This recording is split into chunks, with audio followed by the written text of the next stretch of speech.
Good evening and welcome to this special AMA podcast. I'm Mohal Sarabhai, Vice President of Ahmedabad Management Association. At AMA, we aim to bring meaningful conversations that spark ideas, encourage learning, and strengthen leadership. Today's dialogue reflects that commitment. I'm honored, or we are honored at AMA to host Dr. Anand Ranganathan, Hello. a distinguished scientist, author, and respected public commentator. Dr. Anand, thank you for joining us. Thank you very today. much. Really, It's such a pleasure and an honor to be here. Great. It's just incredible to know the heritage of the whole thing, Yes. started by Dr. Sarabhai. Yes. And apple doesn't fall far from the tree. Okay. So it's a double honor for me. Thank you. Thank Thank you very much. So, Dr. Nathan, first question we can say is that Anand, please. Anand, India's growth story. Yes. Everyone's talking about it. India is hot right now. Yes. It's grown by scale, by momentum. Our population is 1.4 billion, the youngest population in the world. Economy is growing 6 to 7%. We have a vision to be developed nation. We are saying Viksit Bharat by 2047. So the first question on a sort of broader scale is, how do you see India's growth story shaping us in science, innovation, and public awareness today? How do you see this growth leading us to the Viksit Bharat or something like that? Yes, I think that's a great question. Yeah. To open it up, then yes, we can go. So right, go of ahead. course. Yeah. And I think it's you have to deal with this question in a little bit more nuance than what is obvious. I mean, everyone's as you rightly said, talking about 2047 Viksit Bharat, and it's almost as if we have the roadmap ready. Right. Let's traverse on it and we'll reach there. It's not that cut and dry. And I think when you include science and technology, it's not that obvious, even less obvious. And I'll tell you why. We have roughly our labor force of about 600 million people. That's a lot of labor force, workforce you can say. But that's not the statistics that is jumping out. What jumps out is that 44% of this labor force is involved in agriculture. Mm-hmm. In the West, you don't have more than 2% of labor force involved in agriculture. Even in middle-income economies, it's not more than 3.5%. Mm-hmm. In India, you have almost 300 million people from the workforce involved in a sector that is almost medieval, from production to purchase. So when you talk of science and technology, somehow you have to shift that workforce into something that deals with science and technology. Now, this can't happen overnight. Mm-hmm. You have to be prepared for it. You also have to be now doubly prepared for it, because the amount of upheaval that is coming in science and technology as far as, sudden inclusion of AI, robotics, where are the jobs going to be? I'll be very honest with you. As a scientist, my primary job should be to develop new drug, to develop a new vaccine. And you can already see that technically, ideally speaking, with the pace at which AI is progressing, I should be fired within 5 years, honestly. Just a month ago, in one of the most prestigious journals, Cell, you had MIT and about 18 other labs publish something quite remarkable. They took deep learning, machine learning, and they took just 5 elements: sulfur, carbon, nitrogen, oxygen, hydrogen. And they made 41 million compounds in silico. Out of that, they tested 20. They made 7. And those 7 out of those 4 were the most potent antibiotics known against hospital infections, MRSA. Even the superbugs and all yes, that that's people right. are Superbugs, talking about. that's right. And Yeah. that's, wow, that's fantastic. That's great. Totally driven by AI. Yeah. This is what humans have been doing for the last 80 years, since Alexander Fleming. Right. So now and you move that. huge expense also, sir, right? To do that Imagine, without this AI absolutely. type, I suppose. So now the thing is, now that the drugs have been made, the rate determining step, as the chemists would call it, is the testing of it. Right. Phase 1, phase 2. Now that can't be speeded up by AI, because that's physical thing. Yes. But other than that, the discovery aspect, and there are labs now that are totally AI driven, everything is AI. So Right. in that scenario, India has a workforce of 300 million people who are using plows and bullock carts, Yes. and this has to be addressed. Right. Reforms have to come in. Right. It's all very well to say that we'll be developed, Right. but if we are not, absolutely brutal towards the reforms that we need in every sector. I have the figures, but Right. I don't want. No, Anand, that's a very, very yeah. interesting perspective, because people always concentrate on the other details and not Yes, this. And yeah. that is what I think Right. what you mentioned is great. So let us talk a little bit about what you mentioned Sure. about the disease. Yes. You've worked on solutions for diseases like TB and malaria, which we spoke about earlier. What would it take for India to become a true science innovation powerhouse in that area? You mentioned Yes. AI, but Yes. what else? Not just, we are just a service economy. That is what Yes. people are also seeing us. Yeah. Look at China, look at us. We've seen more like a service economy. But a nation that leads in research, Yeah. healthcare, and deep technology. Yes. Let's continue that talk of what you just said, and how, in your opinion, could it go, let's say, connecting to the agricultural sector? Yes. What would, in your opinion, be one topic that could go into So, immediately I can think of, one thing, I don't want to, be more despondent than I already have Right. been, unfortunately. But that? No, but you've been realistic. Yes, Let's be- yes, and okay, AMA, yes, we I are know. like that, so Right, it's okay. of course, I really appreciate It is that. what it is. yes, it is So, what it is. Very yeah, true. yeah. How many buses are we going to miss? Right. That's the question. Right. Now, in 2020, 2021, ICMR, Indian Council of Medical Research, brought out some very nice, interesting research. They wanted to find out what are the kind of diseases that afflict Indians today, as opposed to the kind of diseases that afflicted us 30 years ago, 1990, Right. before the economic liberalization. Right. And they got these two pie charts, and they're very revealing. So in 1990, before the liberalization, 70% of the diseases that afflicted us, approximately 70%, were communicable diseases.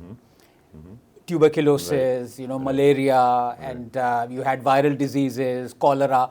That's understandable because we were a poor country then. We lived in stifling conditions in slums, and where tuberculosis was rife, Right. contaminated water, so cholera and all those things.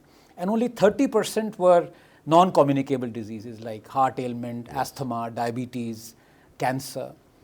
And 30 years later, the pie chart has flipped. Correct. Now, with increasing prosperity, with increasing wealth distribution, economic liberalization, now 70% of the diseases that afflict us Right. are non-communicable diseases. India is the world hub for cancer. Right. You look at asthma, India is the world hub. You look at diabetes, Lancet report came out a year ago. 150 million Indians are confirmed pre-diabetic. Yes. Gujarat is the highest. Is it? Yeah, Gujarat is the highest amongst that state Oh my because we God. do that. Yeah, so, 100 million Indians are confirmed Yeah. diabetic. Yeah. 315 million Indians are clinically obese. You remember the time I was growing up, child of the 60s, 70s, that fable in the West, kids wouldn't eat, mothers would say, eat up, Right. the kids dying hungry Right. in India. Yes, yes. 350 million of us are clinically obese. Right. 250 million have BP problems. Right. And sooner or later, you got to ask, what is our R&D spend? It's 0.69% Right. of the GDP, lowest amongst the BRICS nations. Right. Forget about America, China, 6%, 5%. And here is where small tinkering can, make you achieve so much. I'll give you one example. Many people don't know this, who Lakshmi Kutty is. Lakshmi Kutty is an 85-year-old frail woman who got the Padma Award 4 years ago. Indian government recognized her because she was, collecting for about 60 years. She lived in forests in Western Ghats. And she has a library of 500 natural Yes. herbs, I know. Well, yes, correct. And she got the award, and she was like, she was interviewed and she was bare feet there, and she said, I am not used to all this opulence. So she went back, to her forest. We should have had 350 or 100, at least 100 Lakshmi Kutty Institutes of Natural Products. Find out what is the active ingredient from those medicinal plants. Who knows, maybe that could be $1 billion, $1 trillion selling anti-diabetic drug, anti-cancer drug, anti-heart ailment drug. If you think it's a figment of my imagination, you think of who 2UU is.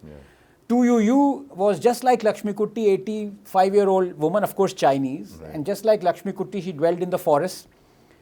But unlike Lakshmi Kutty, she isolated the active ingredient of one of the herbs, and she got the Nobel Prize for it. That's artemisinin. That's the only viable drug against malaria. Fantastic. Correct.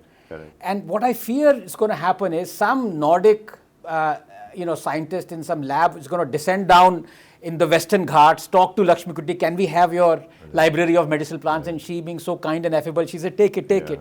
They'll isolate the active ingredient. And patent it also. Patent it. They'll get the Nobel Prize for it. And then we'll pay extra for it. No, but at the Nobel Prize ceremony, they will thank Lakshmi Kutty and we'll be so happy we'll give her a Bharat Ratna. Yes. Good point. And the same is with every field. You look at CRISPR-Cas, knockdown, knockouts. We should have had 50 institutes of just doing that. Find out what each and every human gene, if you knock it out, what effect does it have, all those things. And going forward, that's the kind of thrust we need. Unless we do that, we need to wrench away the workforce from agriculture to there. And when you talked about how to even reform agriculture, well, that's an entirely new story. But we just don't have the political push for it, You look at the kind of crops we are growing. Sugarcane, for example, requires only 9% of arable land, but 77% of irrigable water. Interesting. Water guzzling crops, we keep on growing because the farmers want it. We have MSP on rice. Farmers keep on growing rice, and we keep on procuring it. Our buffer capacity is 40 million tons. We had 100 million tons 2 years because no politician has the guts to take these reforms. So unless these reforms come, it's all very well to say we are developed, but in terms of diabetes, what you just mentioned, and obviously on the drug side and the healthcare side, there should be. I completely agree with you that one. But on lifestyle also, and this movement of eating millets, which was also reformed by the new. Are these are these good steps? Of course, they are good steps. I mean, I know, but is it too little, too less in your opinion? Should there be more of a push? Because there was a study done recently here. And they looked at the Gujarati diet and they looked at how much of percent, it was in the paper just I think a few days ago, what percentage of that is starch and carbs that is coming in, converting into sugar, making all these inflammation and all these other problems. How less percentage is protein, fiber, etc. So do you also see something on that front also, since you talked about, because that's obviously the obesity level has to go down immediately. So otherwise young kids are obese. I mean, you go to a school, young kids are obese. It's alarming. It's alarming. It's alarming, yes. No, you're absolutely right. And to be honest with you, I think now we're living in this society where protein is the word that, everywhere you look at, everyone's selling protein, whey or milk, or which is a good thing. It's not bad. But ultimately, it has to be dictated by, of course, diet is important. But, let's be very honest about it. McDonald's is not going to go away. Samosa is not going to go away. Lalu has gone away, but Aloo hasn't gone away. Good one. People are always going to eat, burgers, and because that's human. That's one of the sins, most beautiful sins. You need to, kind of have a remedy against these sins, and you will. It's which just are available here. Which are available, and this is one of those things. So everything goes in hand. It's this kind of clinical obesity has to be countered, but at the same time, you look at what the super rich, you can say, of Mumbai are doing with this anti-obesity drugs. It has terrible after effects as well. You have Mounjaro, you have. I don't want to name the actors who are having it, but ultimately, everyone's having it. I'm in pharma. People are calling me. Can you get me a prescription? So jokes apart, but that's true. Actually, people who can afford it. That's a whole other debate we should have at one time on longevity and who can afford it. But talking a little bit of yourself, you have been such an interesting author. I was just reading a little bit of what you have written, from fiction to commentary on science to scientific history, and you speak a lot about the national political scene, and everyone has seen you on TV. So talk a little bit about yourself personally, Anand. Like, what draws you to so much diverse subjects? And we are in one thing we are talking about, our religion or Hindu Astra, to talking about science, to talking about the next phase. So talk a little bit about yourself. How come you have such diverse interest and very valid points also. I don't know. Thank you. Yeah. But at the end of the day, I think it's about learning. Yes. I really am a sucker for learning as much as I can Right. in the limited time that we all of us have Right. about as many diverse fields as possible. I think it's just that curiosity, Okay. And it's very strange because, and I've written about it as well, because there is no purpose to life is what I feel. So at the end of the day, humans... There is no purpose. Is that what you said? Oh yes, absolutely. Okay, No there's no purpose. purpose. Yes. Okay. No purpose, no aim at all. Okay. It's a completely different discussion. Yeah. But I wanted to just make sure I heard it right. Yes. So, Okay. and if we start from the primordial soup, from Right. Big Bang to this is Right. whatever you may call it. Right. And yet I'm concerned about rationalizing the world as we see it. Okay. So, in fact, one of the very lucky enough to have an amazing collaborator, who's a malaria expert. We founded a company, Shailja, Right. and we've named the company Sisyphus Biotech. Sisyphus. Okay. Yes, Nice. and Sisyphus, was a Greek character Yes. who was condemned by the gods, Greek gods, because he cheated death. Right. And they condemned him. They said, all you will do is in the morning you will push a rock up a hill, and by evening the rock would be on top of the hill, and then the rock would tumble down. And next day you would do the same thing till eternity. Right. And that is what Sisyphus does every single day. He pushes a rock falls down.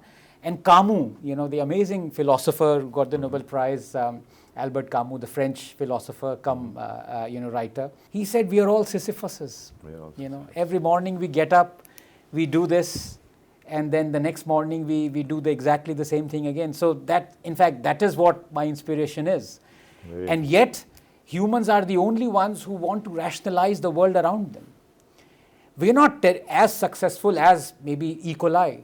E. coli is so much more successful. You give a stress to a bacteria, within 5 years you have resistant strains. Right. I mean, you work on tuberculosis, Right. There are strains, and within 5 years you have tuberculosis beating any drug that you may give it. Right.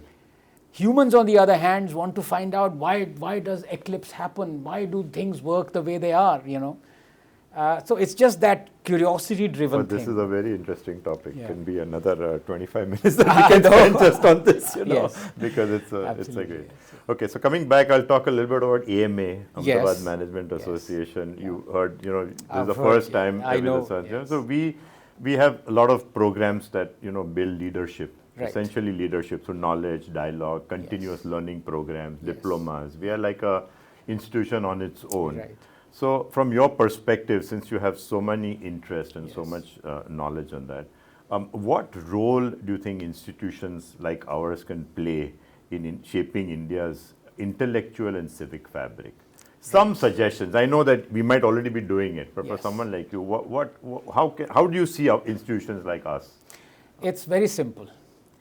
Because I've thought about it. A Yes. lot of institutions do this. Yes. Is to be absolutely fearless. Absolutely. Your fearless. director there, he said something twice. He said, he almost emphasized it, and he means well. Yeah. He said, we are totally apolitical. Yeah. And I wanted to tell him, why? Yes. Don't be apolitical. Yes. You know? Yes. Interesting point. Yes, say if Modi is wrong, say it. If Rahul Yeah. is wrong, say it. And I love, people say, oh, you polarized. Polarization is good. Yeah. Polarization brings out the other point of view.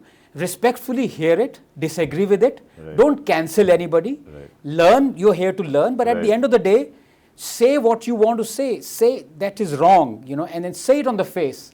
And that is what a leader has to do. Very To true. listen, but to lead. But to listen But and- listening is very important. to lead, And yes. I think if political leadership doesn't want to listen to institution, it's their loss, It's not your loss at all. Right. But is Right. our country primed for listening to, dissent? Yes. I would say the cancelling thing was sown in 1950 itself from the First Amendment of the Constitution, when freedom of speech was curtailed. So I'm a free speech absolutist. You won't believe my next question. Yeah. Because I wrote Okay. thinking of Right. your thing, but it's exactly that. Right. It's exactly that. I said, Yes. I wrote, you often speak about free expression Yes. and academic freedom. Yes. Right? Yes. How healthy is India's intellectual ecosystem Yeah, today? yeah. And what reforms would make our universities genuinely world class? Yeah. And you already pointed Yes. that out, that you need Yes. to be fearless and you need Yes. to think that. But please expand that, because I'm liking what you are, Thank you. saying, and that's important. I think the Yes. frank what you are Yes. saying, Yeah. it is correct. Because, I think we've reached a stage where it's almost become too easy. I mean, you look at, I don't want to name the No. industry conglomerates, Right, that right. I have never seen a dissent coming out from them, neither in the UPA era nor in the NDA era. It's almost as if the government changes and it doesn't matter to them. That's so wrong. And the primary example of that was, I would say, the greatest day since independence was when the 3 farm laws were announced. They would have catapulted us to a middle income economy within a decade and a half. They were so required. And the darkest day was when the farm laws were repealed. Right. The darkest day. Right. I remember November 90. In fact, it's almost, Almost 5 years 5 to the years, 4 years to the day. Yeah.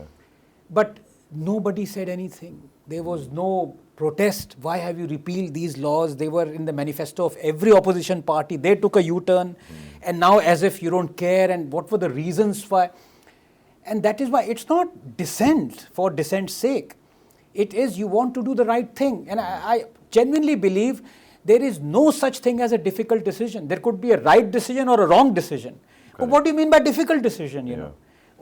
Difficult for whom? If you know this decision needs to be taken as a leader, take it. Don't worry about what others will say. You might have to resign. That's why I admire Abe very much. I mean, he's no more. Yes, yes. The fellow, had re-elections 4 or 5 times. I mean, every time he wanted to do something, there were protests. He said, I'm calling for elections. I think there was postal one, there was another one. And he won them, and then he took the reforms. That's one route.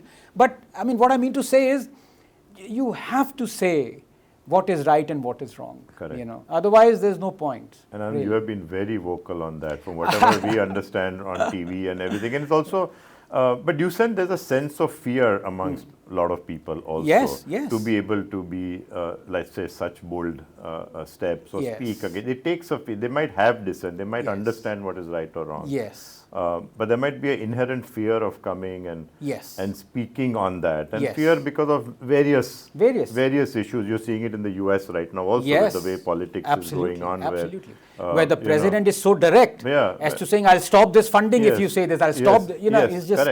Correct. So, but how do you overcome that? That's a very easy to say. I mean, you have been able to... I'll tell you why. Because of 3 I's that I call it. Okay. And those 3 I's have been now deeply embedded in me. Okay. The first I is of inconsequence. Okay.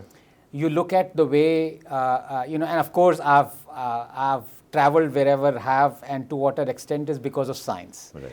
So our inconsequence is because of, who we are in this entire universe, with absolutely nothing, just a speck. Yes. Billions of trillions of stars, and we think of our, that we have some consequence. Absolutely not. As I said, life has no purpose at all. Yeah. And the second is insignificance.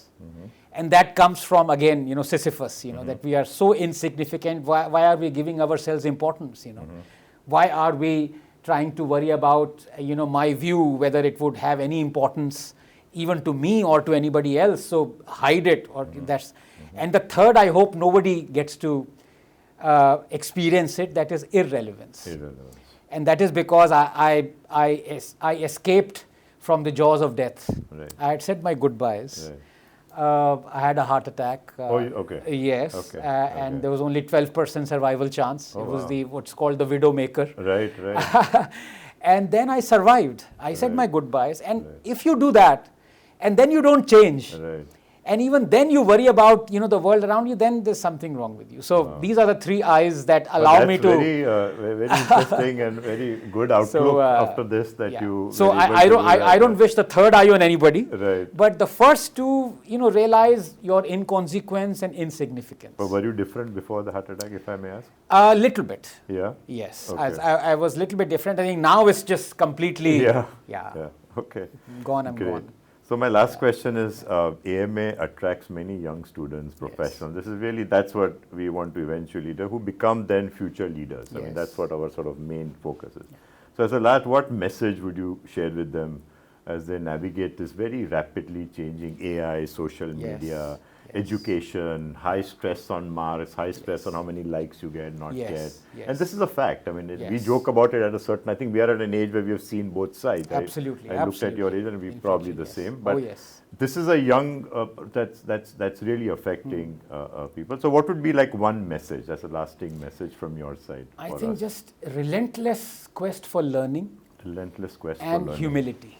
Okay. Because the more you learn, the more humble you become. Right. And that's so, and I think try and traverse or, more than one field. Right. Because that really makes you humble. So, to be honest with you, and I'll, no holds barred, I used to think I was an expert in my scientific field. And, every PhD or a scientist in his or her field would possibly think that. Sure. Then I, ventured into, after sunset, into the world of writing and literature and whatever you may call it. I learned so much there, and that made me humble.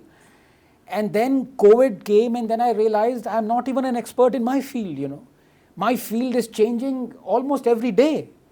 We would take 1 year to have some of the papers that I published would take 1 year to publish. You submit it to a journal and that comes back with 52 revisions, and then you spend 1.5 years to, do that.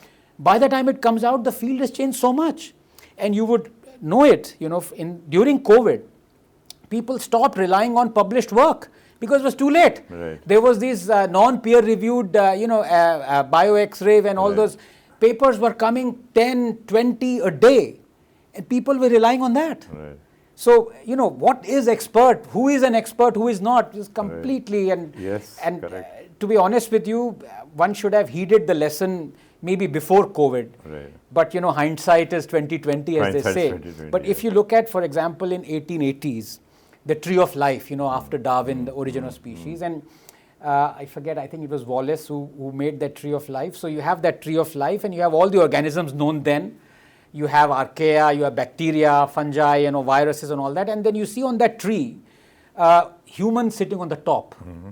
And you look at the tree of life now, it has 6,000 branches, and humans are barely hanging on to one branch, This is what science teaches you, humility. Right. We're nothing, we're nowhere in the scene. So just be happy and just, walk away once it's done. Great. So, Dr. Anand, thank you very much. It's been a pleasure and an honor. Really interesting. We could just go on and on. I know, but in the paucity of time. So, and whatever you said really echoes what AMA is all about. Just information for you. So, we are honored to have you with us. Thank you very much, and thank you for being with us. Thank you. Thank you so much.